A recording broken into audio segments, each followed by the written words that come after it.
আল্লাহর কৃতজ্ঞশীল বান্দার একটা প্রমাণ হচ্ছে সে বান্দা কখনো আল্লাহর হুকুমের বিপরীত কোনো কাজ করতে পারে না। জোরে বলেন ঠিক কিনা মুসলমান?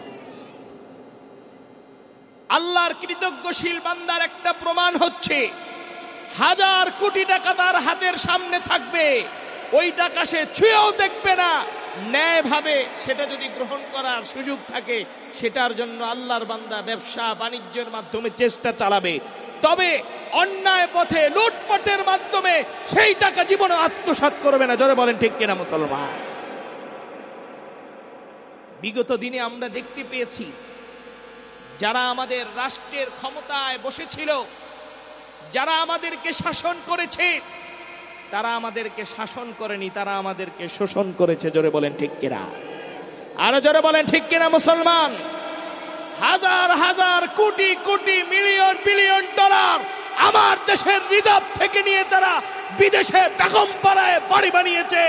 আমার দেশের রিক্সা চালক ভ্যান চালকদের টাকায় তারা বিদেশে অন্যায়ভাবে অর্থ পাচার করে তারা মুসলমানের পরিচয় দেয় নাই, বরং তারা বাংলাদেশের 92% মুসলমানদের সাথে তারা গাদ্দারি করেছে। জোরে বলেন ঠিক কিনা মুসলমান?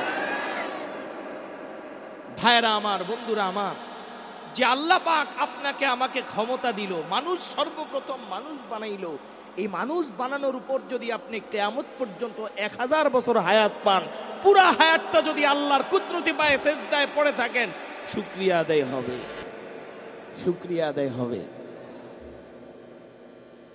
আল্লাহ রাব্বুল আলামিন আপনাকে আমাকে এই দুনিয়াতে খেলার জন্য পাঠাইছেন। কথা বলেন? সিনেমা বানার জন্য পাঠাইছেন, সিনেমা দেখার জন্য পাঠাইছেন, সুদখোর হওয়ার জন্য পাঠাইছেন, মদখোর হওয়ার জন্য পাঠাইছেন। ভাইরা আমার, বন্ধুরা আমার, দিলের কানটা লাগায় শুনো, মহান রব্বুল আলামিন এই দুনিয়ার জমিনে আপনাকে আমাকে কেন পাঠাইলেন? একটা বার দিলের কানটা দিয়া শুনবেন ভাইরা আমার।